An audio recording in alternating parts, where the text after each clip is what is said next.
நடிகை நயன்தாரா பத்தி சோஷியல் மீடியால நிறைய விஷயங்கள் இப்போ வைரலா போயிட்டே தான் இருக்கு. அதுவும் அவங்கள சுத்தி ஆல்ரெடி எக்கச்சக்க பிரச்சனை. இதுல இது வேறயாப்பா அப்படின்ற மாதிரி தான் நயன்தாராவோட ரியாக்ஷன் இருக்கும்னு நினைக்கிறேன். ஏன்னா முன்னாடி இருந்தே அவங்கள பத்தி என்ன சொல்லிட்டு இருக்காங்கன்னா, நயன்தாரானாலே வந்து ரொம்பவே ஆட்டிடியூட் காட்டுற ஒரு பர்சன் தான். யாரையுமே மதிக்க மாட்டாங்க அப்படின்னு சொல்லி எப்ப பார்த்தாலுமே அவங்கள பத்தி நெகட்டிவான விமர்சனங்கள் வந்துட்டே தான் இருக்கு. அதுலயும் அந்த விமர்சனங்கள்லாம் தப்புப்பா, நயன்தாரா அப்படி கிடையாது அப்படின்னு சொல்லிட்டு நிறைய நடிகர்கள் அவங்கள பத்தி பாசிட்டிவா பேசினாலுமே இன்னும் சில பேர் நயன்தாரா பத்தி இந்த மாதிரி விஷயங்களை ஸ்ப்ரெட் பண்ணிட்டே தான் இருக்காங்க. அதுலயும் சரி, பேசுறவங்க பேசட்டும் அப்படின்னு சொல்லி அந்த விஷயங்களை அவங்க ஃப்ரீயா விட்டாலுமே இந்த அவங்களோட டாக்குமெண்ட்ரி வீடியோவில் வந்த பிரச்சனை தொடர்ந்து நடந்துட்டே தான் இருக்கு. ஏன்னா அவங்களோட மேரேஜ் டாக்குமெண்ட்ரி வீடியோவில் வந்து நானூறு ரவுடி தான் படத்தோட சில விஷுவல்ஸை யூஸ் பண்ண காரணத்தினால தனுஷ் வந்து 10 கோடி கேட்டிருந்தாரு. ஸோ அந்த பிரச்சனையே வந்து கோர்ட்டில் இன்னும் கேஸ் போயிட்டு தான் இருக்கு. இப்போ சந்திரமுகி படத்தோட ப்ரொடியூசர்ஸுமே என்ன பண்ணிட்டாங்கன்னா, எங்கள் வீடியோவுமே எங்கள் பெர்மிஷன் இல்லாமல் யூஸ் பண்ணிட்டாங்க, அதனால எங்களுக்கு 5 கோடி வேணும் அப்படின்னு சொல்லி அவங்களும் ஒரு பக்கம் கேஸ் போட்டிருக்காங்க.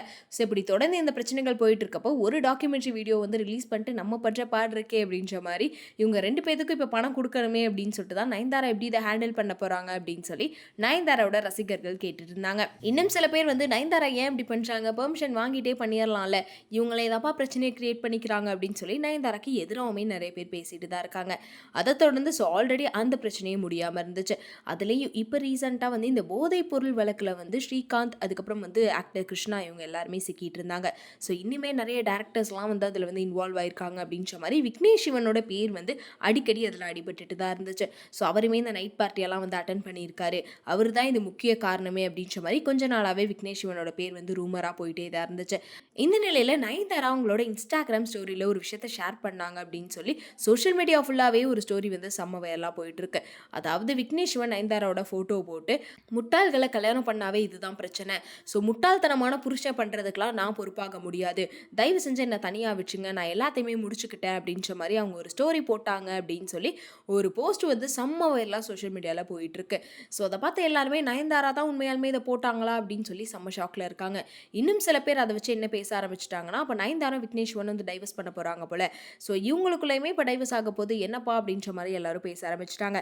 அதை தொடர்ந்துமே அதெல்லாமே கண்டுக்காம நயன்தாரா விக்னேஷ் சிவன் அவங்களோட 2 குழந்தைகள் எல்லாருமே சேர்ந்து பழனி முருகன் கோயிலுக்கெல்லாமே வந்து போய் அர்ச்சனை பண்ணிட்டு இருந்தாங்க. அதுக்கப்புறமா இப்போ ரீசெண்டாக ஃபாரின் ட்ரிப்புமே வந்து போயிட்டு வந்தாங்க. ஸோ இதை பார்த்த ரசிகர்கள்லாம் அப்போதெல்லாம் ஃபேக் நியூஸ் போல, என்ன நயன்தாரா அப்படி ஸ்டோரி போட்டாங்கன்னு ஒரு விஷயம் வந்து வைரல் ஆகிட்டு இருக்கு, இவங்க பார்த்தா இந்த சைடு குடும்பத்தோட ஃபாரின் ட்ரிப் போகிறாங்க, அப்புறம் பார்த்தா கோயிலுக்கு போகிறாங்க அப்படின்னு சொல்லி நிறைய பேர் சொல்லிட்டு இருந்தாங்க. பட் அப்படிலாம் வந்து நயன்தாரா வந்து காமிச்சுக்கிட்டாலுமே இன்னும் நிறைய பேர் வந்து என்ன சொல்ல ஆரம்பிச்சிட்டாங்கன்னா, இல்லை அவங்களுக்குள்ள பிரச்சனை, டைவர்ஸ் பண்ணிட்டாங்க அப்படின்னு சொல்லியே வந்து ரொம்ப ஸ்ட்ராங்காக பேச ஆரம்பிச்சிட்டாங்க.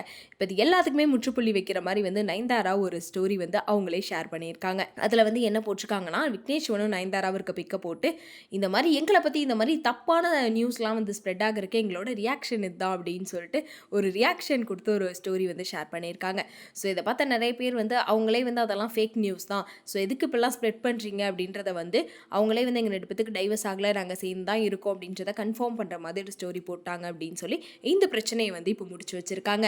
ஸோ நயன்தாரா பற்றி இப்படி தொடர்ந்து இந்த மாதிரி விஷயங்கள் வந்து ஸ்ப்ரெட் ஆகிட்டு இருக்கிறத பற்றி நீங்கள் என்ன நினைக்கிறீங்க அப்படின்றத கமெண்ட்டில் சொல்லிடுங்க.